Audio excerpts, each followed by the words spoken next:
All right, I think we'll make a start. Hello, everybody, and welcome to our day 2 Q&A live stream with some of our current materials students. My name is Helena and I'm the Access and Outreach Manager for the Department of Materials at the University of Oxford. And thank you for joining us today, and we'll get to answering your questions. So just before we start, if you are watching this on our YouTube channel rather than on the Open Day website, there's a link in the comments, the description box below that will take you to the Open Day webpage. If you scroll down to the bottom of that, you can watch the live stream and type your questions into the Slido box there, so we can ask them to our students. So get typing away, and in the meantime, I will introduce our students. So ambassadors, feel free to turn your camera and microphones on and introduce yourselves. Hi everyone, I'm Anthony. I've just finished my 4th year studying materials here, and I go to St. Catherine's College. Hi everyone, I'm Brad. I am a first year PhD student and I did my 4-year undergrad in the department as well. I'm now at St Anne's College and I did my undergrad at St Edmund Hall. Hi everyone, I'm Charlotte and I've just finished my 3rd year of my undergrad material science degree and I'm at Mansfield College. Hi, I'm Cara. I'm a 4th year student, just finished, and I'm also at Mansfield College. Brilliant. Okay, so while we're still waiting for some questions to come in, why don't we kick off, and if you tell us a little bit about what's your favourite thing about studying materials at Oxford? Who wants to start? I'll go. I really enjoy the practical aspect of the course a lot. I think it separates materials from some of the other courses at Oxford specifically, which are theoretical. We do still have a lot of theoretical teaching, lectures and tutorials, but we get a lot of practical time, research projects and things like that, which I think is great about the course. Brilliant. Cara, do you want to go next? I would agree with Brad. The lab work is really great. I think in general, in terms of just generally studying material science, I think what I really like about that is like how it covers pretty much any material you can think of, like paints to glasses to metals. It's sort of covered, and it brings a different appreciation to your world. I think that's what I really enjoy. Nice one. Charlotte, how about you? Kind of on a less academic note, I really enjoy the social side to the degree because it's such a small subject. You really get to know every single person that you're going to be in lectures, in classes and in practicals with, and you get to work with them on quite a lot of different projects. There's like a business plan that you can work together on, and then in practicals you always do them in groups of normally 2 or 3 as well. There's also a really good material society which organize things for your future, so different industrial tours, which Anthony might be talking about later, and also social events, things like picnics, and have pizza and listen to past graduates talk about what they're doing now. Also a Christmas dinner, which is really great. So yeah, there's that aspect to it as well, which I wasn't expecting when I arrived here. Brilliant. That's really nice to hear about as well. Anthony, how about you? Yeah, so I really like the way how the course is structured. So it's sort of like you build up a really great foundation of materials over the first 2-3 years, and then sort of culminates in this 4th year project, which is just you're really thrown into research experience, where for the entire academic year you sort of given a project, you work on it for the entire year, and then it just feels so relieving to get to the end of the project and be able to see all that you've been able to discover and research. And I guess going on from what Charlotte said, I think something that's really cool about the course here at the materials, especially in comparison to some of the other STEM subjects here, is the opportunity for travel. So one of the things that Charlotte mentioned was an industrial tour, and this happens every year.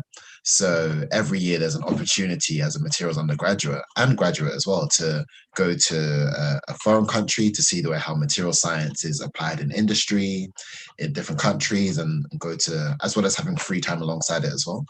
So the last one which we went to was in 2019, which was to Singapore. And as a student, I had the opportunity to plan this.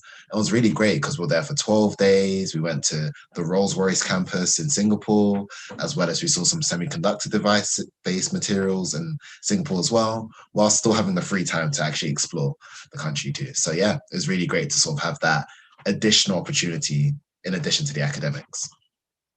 Fantastic. Brilliant. So that's really nice to hear about not just the course and material science, but all the things outside that you can get involved in to complement your studies as well. So thank you for sharing that. Okay, so I can see we're getting some questions coming in now. So let's go for the first one here. How would you advise a secondary school student to get involved with material science? Brad. So yeah, I mean, obviously it's a bit different as a university course because it's not a subject that's really taught in school. Obviously there are probably bits of a physics course and things like that. I found what really helped, I did an EPQ while I was at school, so like an extended essay or research project. I think they're called different things and whatever, but I did that focused on a materials bit, and my physics teachers at school were really helpful with that. So I think that's definitely one way. And just accessing online resources or books. There's plenty of stuff that will be out there. And I'm sure we'll come on to what's out there later and things like that. Brilliant. Yeah, we'll definitely touch on books and other things in a bit, I think. Anthony, what would you say? Yeah, so I would really encourage to, I guess, almost stalk or follow the websites or the universities that you might be interested in, because opportunities do arise and you may never know about it unless you search out. So for example, I applied for a few summer schools. So I'd never heard of the Unique summer school, but then I just sort of like looked on the Oxford website and then found out about, an opportunity to do a summer school, which I believe for me was in the year 12 summer, I believe. But so 1 year later on, but yeah, and that was great. And an opportunity to sort of have an insight into what the material science might be like. So I would actively encourage things like that. And even there are certain things I remember doing in secondary school where I went to see a lecture and just I went onto certain university websites and just saw if there was any materials related things that I could do. So in addition to summer schools, there was maybe the occasional lecture, which I found quite interesting and could go to attend, and it was completely free as well. Yeah, brilliant. I think it's worth adding to that point at the moment with everything being online. Don't be afraid to sign up for university seminars or lectures, even if they're kind of focused more for undergraduates. If you're sort of year 12, year 13 student, you'd probably be able to pick up a bit from those sort of lectures and seminars. And because it's all online, you can access them from anywhere. So I would say check those out as well. And like I said, definitely stalk the university's websites, social media, sign up to mailing lists. There's a lot out there. Brilliant. So yeah, following nicely, we do actually have a question asking about, are there any books or videos that you would recommend watching to get a grasp of what material science is like? So that follows on nicely. So who would want to start us off with that? Brad, back to you. Again, like I said yesterday, Stuff Matters by Mark Miodownik is the absolute go-to for everyone, apparently other than Anthony, but everyone else who's ever applied for material science has written about that book. So yeah, there are some classic ones and some stuff on the Oxford Materials website, but like we said yesterday, just doing some stuff that's personal to you and trying to find maybe a slightly different way in which that you're a very particular reason why you're interested in materials, and like materials span so many different kind of subject areas and things like that. So try and find something that's pretty specific and unique to you, and then it's much easier to write about and talk about in an interview. That's really good advice. Thank you. Cara. Yeah, the Stuff Matters book is sort of like a general overview of different materials. So it is quite a nice way to sort of ease yourself into it. I also something that helped me in my first year, and it might actually be good for people looking for material science, is a very short introduction to books. They're sometimes quite helpful. I know the crystallography book was that gave quite a good insight into some of the first year materials. And I think there's also a short introduction to materials science, but I'm not entirely sure. Otherwise, I'd say sort of YouTube can have quite a lot of resources, and if you find something that interests you, kind of spark off that interest, maybe find something else and delve into it a bit more. Yeah, I definitely recommend the Oxford Very Short Introduction series as well. The crystallography one I've read as well, and that's a brilliant book. And the superconductivity one as well is really well explained. But any of those in any topics that interest you are really accessible. So can recommend. Thanks for that. Charlotte. I'm not sure if it's a bit naughty to recommend, but Cambridge University have this really good website called Do It POMS. It's just a really, like, it's more of like an educational website that like I use quite a lot in my degree, but it has quite a lot of stuff that's sort of like from almost GCSE level up to like high degree level stuff. So it covers quite a lot of like our material science degree if you want more of like a sort of like academic approach. It's less like applications and more just these are some fun facts. Nice, cheeky little Cambridge plug there. But not sure we all approve. No, it's all good. Brilliant. Yeah, it sounds like a really useful resource. So thank you for sharing that. Right, next question. So we've had a few questions kind of asking about what's the first year like. So what was the workload like in your first year? Charlotte. I know that the course has changed quite a bit in the last couple of years, but sort of as I remember, and as I think it still pretty much is, it's sort of each weekday you have about 2 lectures in the morning, and then in the afternoon you might have maybe about 2 classes each afternoon. So we call them tutorials, where it's you and like 1 or 2 of your course mates and 1 tutor. And there are a couple of afternoons a week maybe, and then we have labs, which are also just in first year, they're 2 afternoons every other week, and then you have to do sort of like a little bit of work before or after them to prepare for them. But I feel like the biggest difference is you sort of get set maybe not a huge amount of work, but it's just each thing does take a lot longer than it does at school. So you might only have, I've got 2 problem sheets and 1 lab report to do this week, but they're going to take a bit longer, and it's also more kind of flexible that you have to do it in your own time a little bit more. So there is the like possibility that you could end up working more hours one week and then less hours the next week if you don't structure it quite properly. So it is more on yourself to structure the workload as you think is best. But it's not too much. it's never too overwhelming if you keep it planned out nicely throughout your 8-week terms. Nice. Does anyone else have anything to add about sort of workload on the course? Anthony? Yeah, just definitely to add to what Charlotte was saying, I definitely feel like I'm sure we can all agree that there was time, even within first year, to entertain other activities and to get involved in other things. So I was quite involved in athletics in my first year, and there was definitely enough time to train, to compete alongside my first year workload.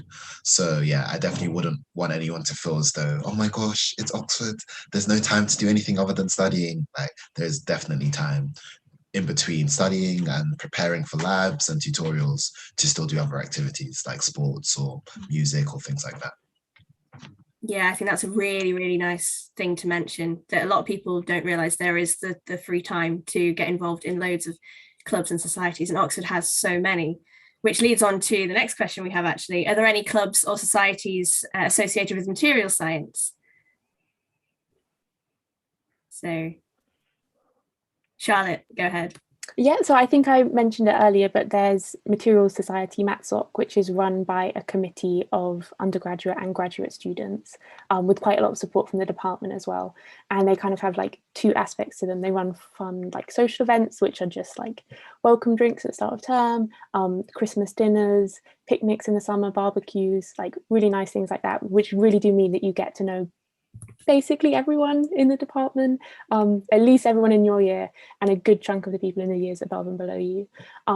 They also do like industrial visits, so ones abroad, but also ones a bit more locally. We're really lucky where we are in Oxford that within an hour's drive, there are so many different like amazing companies and research facilities that we get to go and visit. They also arrange for talks from external people to come in to talk about different careers or different things that they're researching outside of the department. And it's also really great to get involved with that committee. I know a lot of people have had like a really good time doing things like sponsorship events, being the treasurer, things like that for that committee. So yeah, it's a good thing that's like very ingrained in, I think, most material science students' lives. Brilliant. It's nice to hear about the community in the department as well, I think. Cara, go ahead. I think, yeah, the Material Science Society is obviously the main one, but I know that the Energy Society at Oxford has talks as well that can overlap quite a lot with some of the stuff that we learn, particularly with sustainable energy. Brilliant. Yeah, there are so many societies in Oxford. I believe they're probably, most of them are listed on the website, and certainly you get to see them at Freshers' Fair if you do come, and you'll just be bombarded with information there. But yeah, definitely get involved with some. Charlotte, do you want to add something? Yeah, I guess it's just kind of fleshing on from that. We're really lucky that because material science does cover so many other subjects. It's like you can go to physics talks, chemistry talks, engineering society talks. Like every single subject and every niche will have like different events, and you can go to any of them. You don't have to pay for any of them. And because we've got like our fingers in so many pies, like we'll be able to relate to most of them. So it's a good place to be. Nice. Yeah, definitely. Physics and chemistry and those other societies as well. Next question. So we've had some interesting ones here. What about this one? What's something you wish you did before the first year or brought with you to the course? So I suppose that ties into sort of any advice for someone who might be starting the degree, anything to do in the summer after your A-levels. Brad? Honestly, I kind of wouldn't worry about it too much. Like I guess the summer before your first year is a good chance to have a holiday, have a break and stuff as well. Being on top of some maths is a really good. I think there is still a separate maths course in first year, and so maths kind of drops out of material science quite quickly. We don't have any specific maths lectures, I don't think, after first year. It's been a while since I did them, but it's still ingrained in everything else we do, even if it's not taught as its own separate thing. So just having a really good grasp of that is really helpful for doing problem sheets, so you can think about the materials and not have to struggle with the math side of it. It's really useful. But other than that, there's everything is taught. So yeah, I wouldn't worry too much. Good advice there. Cara, do you want to add to that? Yeah, I think when I first came, I tried to do some like reading from the reading lists, and I honestly I don't think it was actually needed, because it was all taught to me in a more coherent manner and in a way that sort of follows one after the other. So in terms of doing extra work to prepare, you can do it and it might give you an easier time, but also you're all taught, and you also have enough time to do it whilst you're there. Otherwise I'd say just general uni stuff, like bring tea towels or something like that to me. Yeah. Definitely. Don't forget the uni living essentials in amongst all your textbooks and pens. Anthony? Yeah, I guess it's a really cool question. I think coming at it from a slightly different angle. I think because I completely agree with what Cara and Brad have said. I think more so on the mental side, I would say just sort of prepare yourself to, maybe you've been in a situation where you're used to getting things right straight away. You're used to being like maybe super high marks and all of your tests and everything, which is great and everything, but just sort of being prepared to be willing to be in a situation where it's like, okay, you know what, I might not know the answer, but that's not a problem. It's okay to ask for help. It's okay to see, to be free enough to not have to hide away your inability to work through a problem, because I think going into first year, I sort of thought, oh my gosh, everyone here is super perfect. I need to be perfect straight away. And it's just really not the case. And like your tutors and tutorials, they're really there to walk you through the process. And it really works when you can come with that place of going, you know what, I don't quite understand this from the lecture series. Can you help me out with this specific area?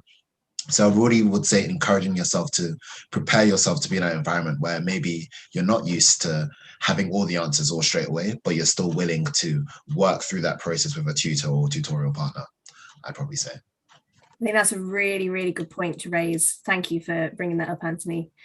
Charlotte, do you want to add to that? It's kind of talking about what Brad was saying earlier about making sure you do get a good rest, because that is a very unique thing that you might not be aware about the Oxford system, is that we just have 3 8-week terms and they whiz by, and they are intense 8-week terms. There is still time to do lots of other fun things, but they're pretty intense 8-week terms, followed by reasonably long holidays where you do normally have to do some revision and maybe like 1 or 2 little catching up on things. But it is like you have to prepare yourself to work hard and also have a lot of fun for 8 weeks, because it's not a huge amount of time to cram all of the fun stuff into. So yeah, a good rest is definitely required before each term.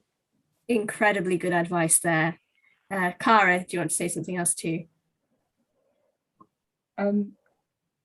Yeah, I was just going to say that, like in first year, it was definitely a shock to the system, being sort of I was confused a lot of the time, and yeah, it's a you have to get used to sort of approaching things in a different way, because it's not the same as in A levels, where like if you even for when you're revising, you've got often the answers to a lot of things readily available. That's not always the case at Oxford. It's more about the thinking, the discussion. Brilliant. Yeah, thank you for all of that. I think that was some fantastic advice from everyone. I will also emphasize the get a good rest, not just before you start, but also in every holiday that you have between terms. Even if you think you've got work to do, make sure you have some downtime as well, because that is just as important as doing work. Brilliant. Okay, so next question. Let me find it again. Here we are. What types of courses or lectures did you find the most challenging while you were studying materials? So I suppose which were the most challenging, and maybe what were your favourite ones as well? Brad. So I found the kind of mechanical properties stuff quite, that seemed to come quite naturally to me, and some of the, I guess probably the more engineering side. It came actually the electronic and magnetic properties and things like that of materials. I still don't really understand, and I've done the degree. So yeah, there's definitely bits that are definitely hard. Different people will find different bits harder than others, but you can get by without knowing them exceptionally well. Yeah, I think that's a good point. Everyone has their own strengths and weaknesses, don't they, when it comes to what they find challenging and what comes more naturally. Charlotte, did you want to say something? I was going to say something and then it was going to be the exact same thing as what Brad just said, so I thought I'd just leave it. Anthony, go ahead then. It's quite funny, so quite similar as well. So for me, I think there's things which were maybe more the quantum mechanics sort of side of things was probably the things which I thought was really interesting, but I just found quite difficult. And it just took a long time to sort of get my head around it. Even during finals, it was like maybe just the day before the exam, which focused on that, it was like things made sense, but it did make sense in the end. I would sort of say in terms of the bits which I found quite interesting as well was similar to what Brad said, the mechanical properties, because it's sort of the idea of sort of seeing how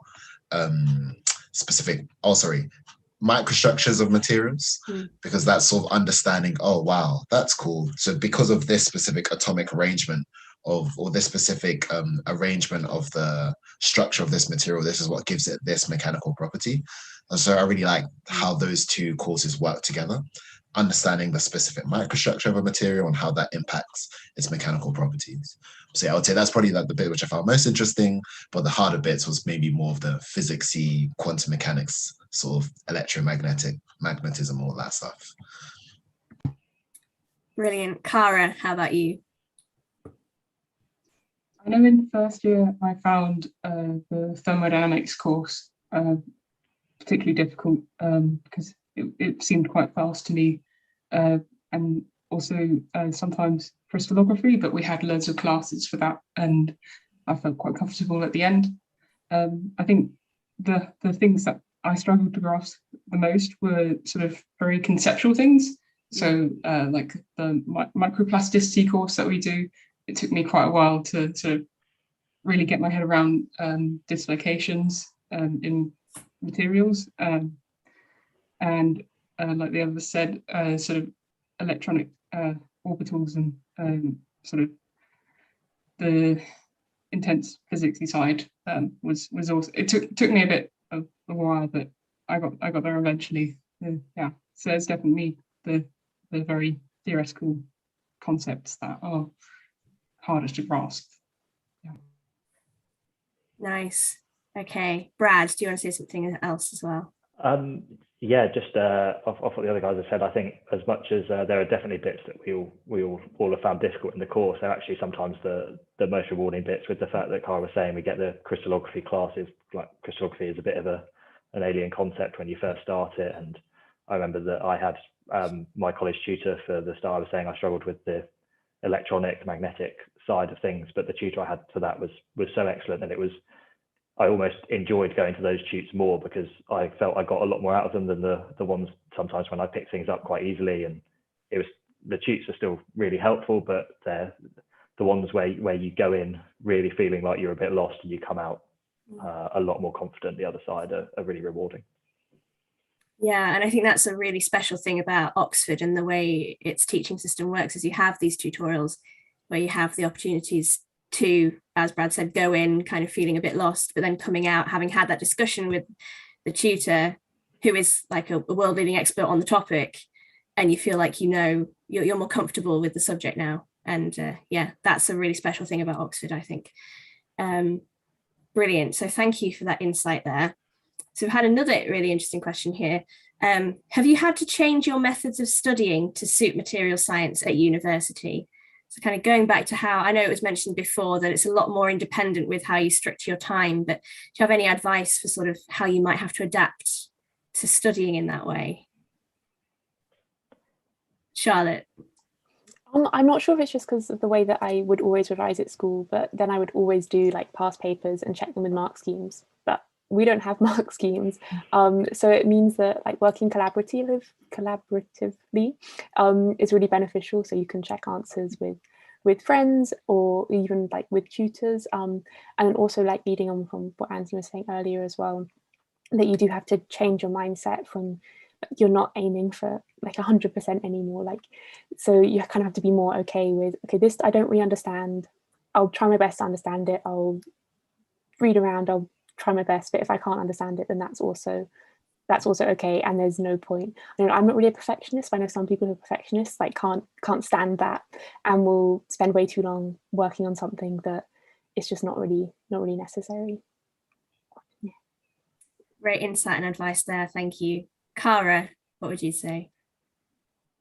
I think when I was studying for A-levels, the main way I would do it is sort of like quite a repetitive method, because there's sort of, you kind of know what will be asked in terms of past questions and stuff. So there's certain things that you can revise and just know the definitions of, and then spurt them out for A-levels. But what I found was in my course, I think doing the problem sheets was like a major part of the learning process, but also when it comes to revising, going through those and just making sure you grasp the concept rather than knowing every single equation. It's more what they want to see is whether you grasp the concept or not, and that's what really will help you in the long run, whether it be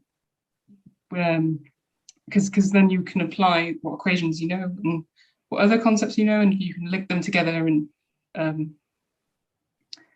yeah, and I guess that can be obtained through talking about it with your peers, like Charlotte said, with your tutors, and I personally found doing further reading quite helped a lot. But I think everyone has their own method. Brilliant, thank you for that. Anthony, how about you? Yeah, I would probably say that the main difference, I guess, I think I sort of had an opportunity to mention this yesterday, was I guess in A level you sort of see physics as its own A level subject, chemistry in its own box, maths in its own box. But then, especially coming into university, there's a lot of lateral thinking, bringing together physics concepts with chemistry. And so where, for example, you might be doing, for those who may be studying chemistry A level and be thinking of bonding, ionic bonding, covalent bonding, now there's opportunity to see, okay, how does the bonding type affect a specific property in a material? And how does that affect the way how I might want to manufacture the material? Or how might this affect the processing methods of this material? So I think it's that sort of bringing together of a chemistry concept with more physics concepts. And I think that's probably something that I would encourage people to start thinking about of, okay, how can I see this topic in my physics relating to something I'm doing in my chemistry, as an example. So that sort of bringing together from laterally as opposed to just distinct boxes that you would normally see as A level. Yeah, that's another really important point. Thank you for bringing that up again. Excellent. Okay, so we've had a couple of questions asking about colleges. So the first one, they mentioned Mansfield specifically, but I guess I can open it out to everybody. Was there any reason you chose to study materials at Mansfield specifically? So, well, open it out to every college. What was the reason why you chose your college, I suppose, is the question. Charlotte? For me, I hadn't actually been to visit any of them. So it was a bit of I don't want to say an arbitrary choice, but it wasn't like super calculated. It was kind of based on Mansfield offered accommodation for all 4 years of the degrees. You didn't have to bother speaking to landlords, dealing with that faff. I also saw that they had really good veggie and vegan food. They were like rated top for that for a couple of years. So that was a good reason as well. They also have the highest state school percentage of any of the colleges. It's up like, I don't want to give an exact number, but it's way over 90%. So like that's really great. It gives it a really nice feel. And like once I've arrived here, like there really is that nice feel. Like it's not massive, but it's still big enough that there are people that are into all different kinds of things, but you also know everyone's name. We just have one quad in the middle, which like it's just like a hub of activity most of the time. Like people are doing all different kinds of things around it. It's just got a really nice feel. I'm sure Cara will have more things to add about Mansfield as well. Brilliant. Yeah, Cara, do you want to add to that then? I just want to say that, I mean, when I was applying to colleges, I spoke to some students and their response is something I'll give now, which is whatever college you get into, you will learn to love it and you'll think it's the best. It really doesn't matter which college you go to. And personally, when I was able to visit some of the colleges, and I just thought Mansfield had that sort of, it's quite a small college, and I was looking for a sort of homely feel, so that's why I mainly went for it. And of course, I've learned to love it being at Mansfield College. I mean, there's plenty of things at Mansfield that are great, like the Human Rights Centre that they've built recently, and lots of things. But yeah, whatever college you go to, you'll have some things that other colleges won't. And yeah, it's great. And if you'll make friends with people at other colleges and you'll be able to visit them. So ultimately, I don't think it particularly matters. Yeah. Great insight there. Charlotte, did you want to add something else about Mansfield before we move on to the others? Yeah, just one last thing is that our rent prices are also really well subsidized, so they're a little bit cheaper than other places, and also we have access to kitchens, which not all colleges have, which means it's really fun. You can cook for yourself, you can bake for yourself, so that's really great. But then also it means that you can save money by, I mean, hall prices aren't too expensive, but it means you can save a bit of money that way as well. Brilliant. Yes, good points. Brad, do you want to talk about your college? I would definitely say that Teddy Hall and St Anne's are really nice, both really nice colleges to be at. A lot of pros about both of them, but I'm sure, I feel like I've been talking for a while if I went through all of them. I think Charlotte and Cara spoke about feel quite a lot, and I think in a normal year, suggesting to try and get to Oxford and visit them and try and pick that up is really, or can be really helpful. Hopefully, I guess a lot of the colleges, as part of the open day stuff that's going on this week, and also just in general, their YouTube channels and things like that, they'll try and convey the kind of feel and the personality of the college. So really try and have a look, and we're quite lucky. I think Materials is quite lucky only having 7 colleges to choose from, because it means you can actually look at the 7 in a little bit of detail, rather than trying to somewhat look at 30 different colleges that you could choose from. But like Charlotte said as well, she's saying she found a couple of things online about how many years accommodation there are, whether a college might be a particularly sporty college or not, and things like that. So I think there's I think you can definitely go online, try and find some facts about the college, about what their maybe their policies, processes, that kind of things are, and work out what's important to you, and try and choose that way. Yeah, good point there. Because obviously everyone looking will have different preferences, so it is down to you at the end of the day. Anthony, did you want to say something? Yeah, so I think sometimes people think that there's a competitive advantage to applying to a specific college over the other. Like, I can game the system, I can cheat the system if I apply to this. Well, I can honestly say there is nothing like that. They all equal, as Cara said, whatever college you apply to, you will learn to love, and there is no competitive advantage of applying to college A over college B. I think for me personally, I guess probably very, very rare in Oxford is I wanted to apply to the college which looked least like a Harry Potter looking college. So I applied to St. Catherine's College, being the newest. So that was by far like my number one criteria. Every college which looked kind of old and has that vibe, I was like, no, it's just not me. Hence why I think St. Cat's ended up being towards the top of the list. In addition to that, I think with St. Cat's being the largest college, so I sort of come from Southeast London. I'm sort of used to having loads of people around me all the time. I kind of wanted like a larger college to sort of, for me, the homely vibe was, a homely feeling felt like having loads of people around at all times. Hence why I think those 2 reasons put St. Catherine's College up there for me. Brilliant. Yeah, nice insight there as well. Thank you. Cara, did you want to say something else too? Yeah, I think what Anthony said there was really great. I just had a thought that some colleges will have different facilities. So yeah, if you have a strong opinion about having a large JCR, maybe junior college room, then maybe you'd want to apply to, for example, St. Cat's, which has a very large junior college room, over St. Mansfield, which doesn't have the biggest, but they're all, yeah, at the end of the day, you get taught the same course. Most of the time you have the same tutors, apart from Trinity,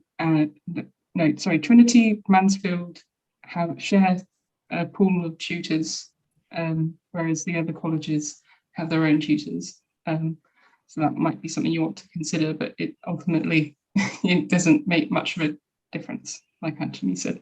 Sorry to just quickly fact check, it's Queens and Mansfield that share. Queens. There you go. Thank you for catching that. Thank you.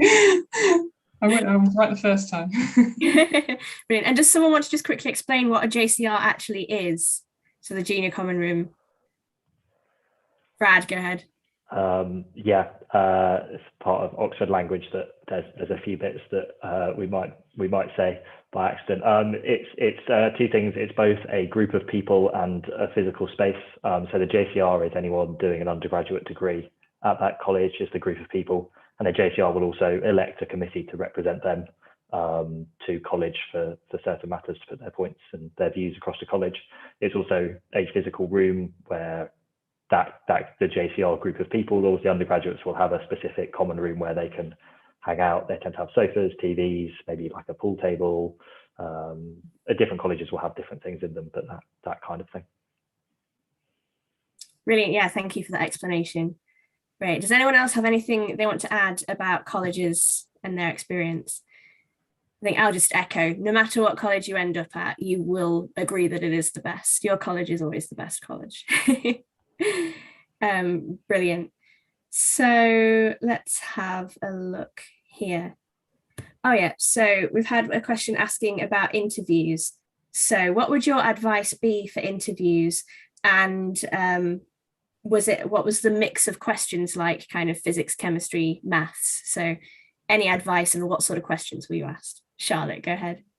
So I had, like most people, like 2 interviews at 2 different colleges. They're like 30 to 40 minutes each.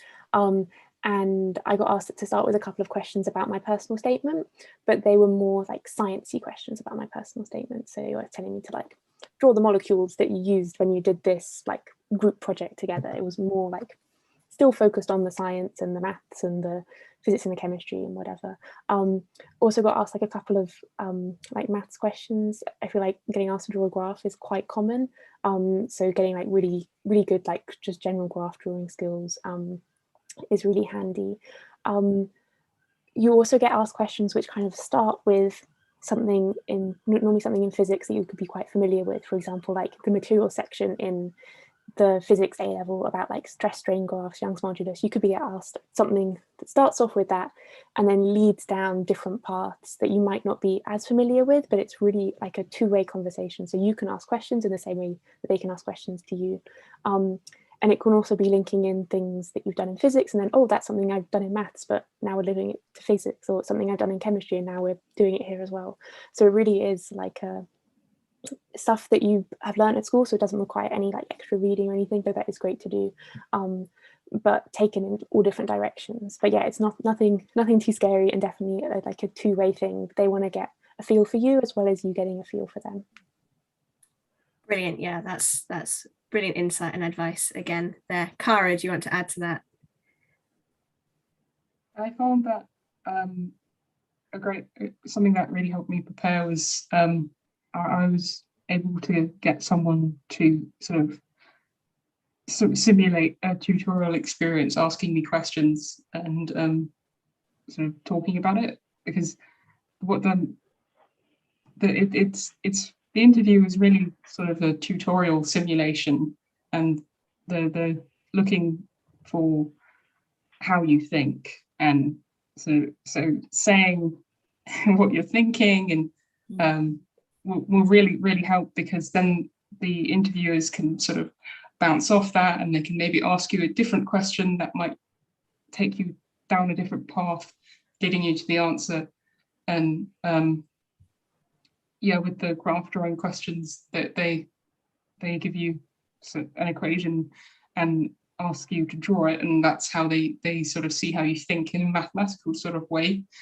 But also they might ask about your personal statement, as Charlotte said, and I was given a bit of material. It was carbon composite, and I was just told to talk about it, see what I notice, and then sort of glean what I can about how it might have been manufactured and why, and what mechanical properties that might have given it. And so it's a thought process. And I personally, I did a lot of reading into dislocations, but when I kind of used that knowledge, it didn't actually get me that far, because what they were looking at was sort of how I thought. So if I immediately jumped to something that I thought was like quite a relevant thing, then that's not necessarily what they're looking for. Yeah, exactly. Brilliant comments there as well. Thank you, Cara. Brad, do you want to add to that? Yeah, I think Anthony mentioned earlier about trying to kind of stop thinking about physics, chemistry, maths as all these different things, and I think that'll probably come across in the interview. They'll probably try and ask questions that bridge a gap maybe between physics and chemistry, or chemistry, maths, and physics and maths, that kind of thing. They're also not going to be questions that you're just going to it's not like an exam where you'll just write down an answer, that kind of thing. They're going to be be questions that you won't have an answer to straight away. You'll have to try and work through them, and just speaking out loud whilst you're going through those thought processes in your head is really helpful, so that the tutors can see where you're going. They can try and steer you in the right direction if they see you're going the wrong way a little bit, and they will be helpful with that. So yeah, just really it's all about the thought process really, rather than the final answer, and making sure that you can convey your thought process. Brilliant. Yeah, definitely. Anthony, as well, do you want to say something too? So not to add, just a very quick, I guess, bit of advice that I would probably give as well, in addition to everything that everyone has said, is sometimes using the PAT questions as an opportunity to practice speaking through solutions and to practice speaking through your thought process, even when you have no idea what the answer is to that PAT question, because I think it introduces you to the topic of, okay, I'm in unfamiliar territory. How do I get somewhere that maybe works towards an answer, or how do I showcase my thought process via speaking through it? So I would really recommend sort of using that as an example to simulate an interview experience, maybe with a teacher or another friend who's looking to apply. Yeah, that's really good advice. And obviously we do understand that not everyone can have a fully fledged mock interview type practice at school. So like Anthony said, even if it's just your friend or your cat or something, just practice talking the problems through out loud with someone is really good advice. Brilliant, thank you for that. So we've had a question here, a couple of questions about when you were applying. So did you apply for material science at other universities as well?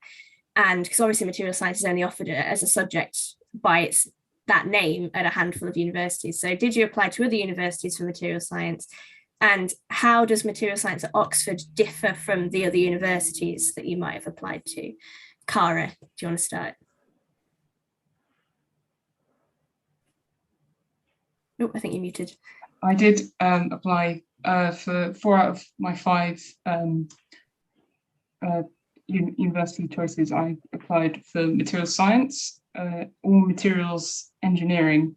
And then my last one was bioengineering and materials or something like that. And then what made me choose Oxford was, the differences, I'd say, is some courses can focus less on the science side and more on the engineering side, hence materials engineering. So with the material science at Oxford, we go over, it was, I think, originally a metallurgy course, so a lot of it is built off of metallurgy.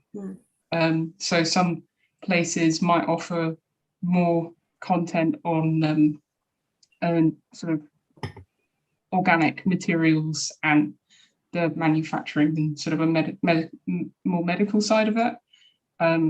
So I'd recommend just looking at the course syllabus, because it's going to be available on any department. It's going to be available because people need to know, and that will help you compare. And maybe there's something that you're particularly interested in that one university offers over the other. I'd say that Oxford University, the materials course here, has an edge in that it's quite a small course. So often the people that are lecturing in courses, they could be the ones who also tutor you. And there's we do a lot of lab work, and we have really good equipment, and the teaching labs are being renovated this year, so there'll be nice new stuff for any new undergrads as well. So I think that there's quite an edge there, I'd say. Nice. Yeah, thank you for that. Yeah, brand new teaching labs coming next term, all being well. Brad, do you want to talk about that? Yeah, so I applied for materials at 4 other universities as well, which were Loughborough, Birmingham, Manchester, Exeter. Imperial's another quite common one that a lot of people will also apply to. But there's definitely people as well who applied to some different courses. within the same application. Natural sciences is quite a common one to apply for at other universities in the same application. Yeah, I think there's the materials department at Oxford is really good. I think one of the things, like Cara said, the undergraduate course is quite small. When I started, it was only 35 of us or something like that. I think it's grown a little bit now, but it's still relatively small compared to other subjects. But the kind of research part of the department here is quite big.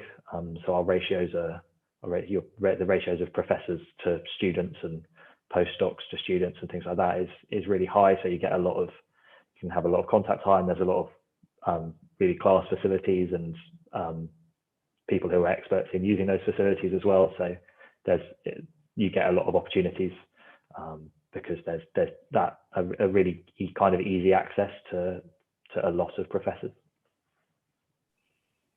Brilliant. Yes. Yeah, you're right. It is a nice close-knit community of undergrads. I think it's grown slightly. I think it's around 40 now per year. But yes, still nice. It's nice and small. Charlotte, do you want to add to that? Yeah, just that I am one of the people that applied to material science here and then natural science and chemical physics at my other universities. I think they were Durham, York, Nottingham and Bristol. I was looking to do natural sciences and then choose the material science options or the physics, chemistry, maths options.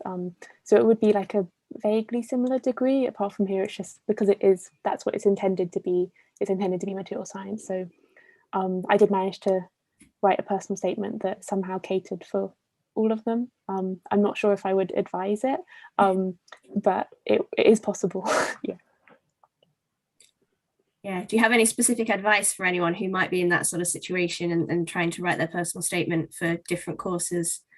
I just kept it quite broad, like this is why I like science, and then here is a material that I'll focus on, like more of the physics of this material, and then this material I was looked into more the chemistry of this material. So I feel like it was still talking about different materials that I liked, but more just talking about general science. I don't know, it felt like a bit of a risk, but they were the courses that I wanted to do, so they're the ones that I went for. Well, it clearly paid off because you're here now, so kind of gone too horrifically bad. Brilliant, thank you for that. No, that's really interesting to know. Does anyone else have anything they want to say about that, or no? Next question. Okay, so we've had a few a bit like yesterday asking about chemistry. So how much chemistry versus physics is in the course, and how much chemistry do you need to know? Does it really affect you if you don't have chemistry A level? So does anyone want to offer anything on that? Brad? I guess Helena's probably in the best position to tell you about the specific like written requirements and things, but from what I understand, chemistry is kind of highly recommended but not required.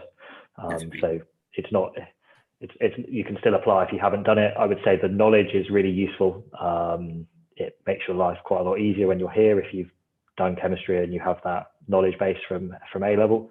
If you don't know, it is all taught. You're just kind of giving yourself a little bit more to learn when you're here. And like we were saying, the 8-week terms are pretty intense. So anything you can do to make them less intense, like having done chemistry A level, is pretty useful. Maybe that's something to do over the summer as well. If you haven't done the chemistry A level, brushing up on that knowledge, or not brushing up, learning that knowledge is, or some basics of it is probably a good way to put yourself in a good position. But everything is, if you haven't done it, things are covered in lecture courses. So it's definitely possible to get through the course quite happily and not have done chemistry A level. Brilliant. Charlotte, do you want to add on to that?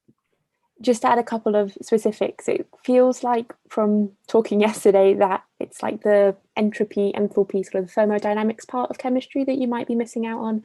A little bit of moles calculations, but not a huge amount, nothing that wasn't covered at GCSE, and then also some stuff on polymers.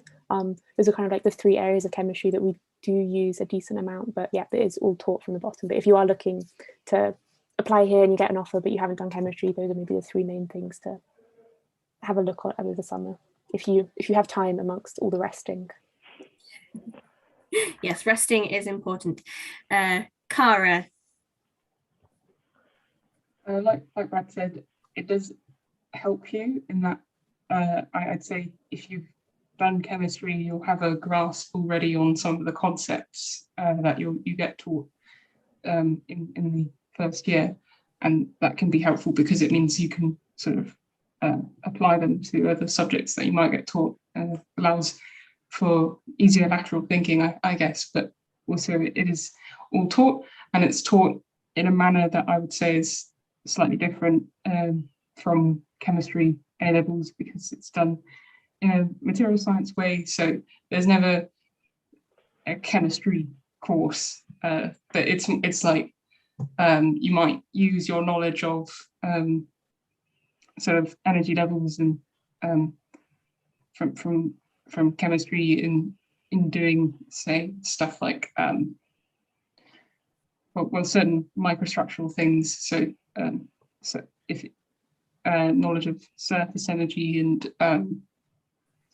polymers, that it helps, but it's all taught. Yeah. Brilliant, thank you. Anthony, do you want to add to that as well? Yeah, I was gonna say also to slightly like branch this out to further maths as well. Sometimes some students think about, oh, I'm not doing further maths, or that put me at a disadvantage, because I believe that's a helpful subject, but again, it's not a mandatory subject to apply for materials.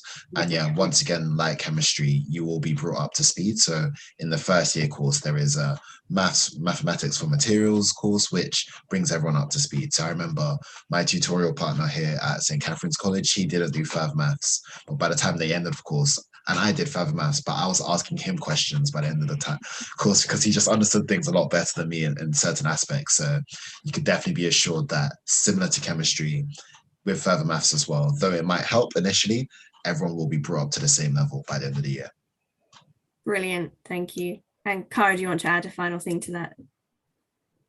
I just remembered that from what I recall, before I came and started my first year, I was given some homework by my tutors, and that helped me sort of prepare, and it helped them gauge what knowledge level I had. And so it was like I think it was something like 80 maths questions that I had to go through. It was a silly amount, maybe not that much, probably not that much. And then we just went through it in a tutorial, and that allowed me to sort of understand things a bit better. And I think there was also a reading list that was given, but not like mandatory. So I think I did some reading off that as well. But that they will do everything they can to bring you up to speed as quickly as possible. Brilliant. Yeah, I think that's the key message with this. Because they're not essential subjects like physics and maths are, if you haven't done the chemistry or haven't done the further maths, anything you will need for the course will be taught to you during the undergraduate course. Brilliant. So we have just a couple of minutes. I think we'll have time for just one more quick question. So there's one here that's asking, what are the long-term projects or papers like? So the research projects that you mentioned earlier, what were those like? Either topics, or how did you enjoy them? Brad, do you want to start us off? Yeah, so it's quite a big part of the course, these kind of extended research bits, especially not so much in the first 2 years, but definitely it starts to become a really big part of the course, third year and fourth year. So third year, there's a team, it's called Team Design Project. You get given one of the professors will set your team of about 6 or 7 people a design problem that you have to go and read around it, both just websites and standard Googling, but also academic papers and things like that, and try and propose a solution to the design problem. There's also an individual project that's 2 or 3 weeks again, that's individual project that you can choose whether it's in computing or if it's in microstructural characterization and that kind of side. And then in fourth year, our entire fourth year is a research project where you get put as part of a research group. You get given your own project to work on with a lot of supervision and a lot of help and guidance, but it's your own project and you have ownership over that for the whole year. And at the end of your fourth year, I say all you have to do is write a thesis. For me, that was much better than trying to do any exams, but it's still a large bit of work, the thesis at the end. I found them really great. They were by far my favorite part of the course, probably those 3 bits. So they can be quite sociable as well, even the individual projects. There are other people doing similar projects near you and you help each other out with things that you might be better at, or little ideas and things like that you help each other out with. So they're not really insular at all. There's still a lot of working together with other people, even on the individual projects. And yeah, I think it's a really strong part of the course. You learn so much by doing those things, and they're really fun. Brilliant. Cara, do you want to add to that quickly? I was just going to say that that there's every year that there's like a list of projects, and you kind of just choose the one that you're most interested in, and in a research group that you're most interested in. So there's a wide range of things that you can do, and that can cover anything from materials modeling, computing side, to sort of researching, making different sort of alloys, to semiconductors, to solar panels. And I personally did composites. I was working with carbon-carbon composites. But there's a whole range of stuff that can really appeal to whatever you want. Oh, and also just purely characterization research projects. So there were some projects where you would just be working on a particular piece of equipment, looking to improve it, find out different parameters that would make it work the best, stuff like that. So there's a wide range. Brilliant. And Anthony, did you want to say something as well? Yeah, I just thought we ran out of time, so I just put my hand up. But very quickly, I'll just sort of say what I guess sets Oxford apart is the access to the research equipment as well, that many other UK institutions might not have the opportunity to have. So quick plug to my research project. I use this thing called an atom probe, which unfortunately, so I used to be able to say that we were the only place in the whole country which has an atom probe, but unfortunately Imperial now has one. But as Brad said yesterday, we have 3, which makes life quite nice too. So yeah, Oxford, there's the access to all this great research equipment, which makes our research projects so enjoyable. Brilliant. Thank you so much for that. Yes, like you say, I think that's about all we have time for. So thank you for all of our questions, and thank you to answering them. Is there anything you want to say, any final messages that you want to leave us with? Or do you think we've covered everything? I can say the same thing as I said yesterday, was that the only way that you have a 0 chance of getting in is if you don't apply. So even if you're like, oh no, there's no point, I won't get in, like, or I'm not really sure about it, like, just apply. You've got 5 options. Only takes up one of them. It's really like, that's the only way that you can get a place is if you apply. So just do it. Brilliant. That is fantastic advice there. So thank you so much, everyone, for answering the questions. Thank you to those who submitted questions, and hopefully you managed to answer most of them.